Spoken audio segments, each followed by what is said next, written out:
శ్రీ గురుభ్యో నమ. ఈరోజు మనం జ్యోతిష్ శాస్త్రంలోనే ఉన్న ఒక రహస్యాన్ని మనం తెలుసుకుందాం. ఫలిత భాగంలోకి వెళ్ళేటప్పుడు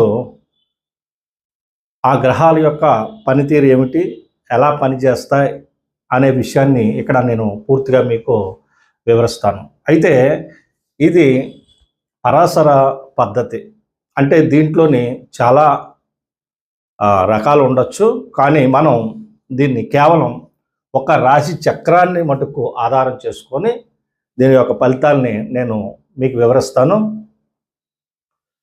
ఈ ఫలితాలన్నీ కూడా చాలా తక్కువ గ్రహాలతోటే, అంటే ఒక భావాధిపతి ఆ భావం నుంచి ఎక్కడున్నాడు, ఆ లగ్నం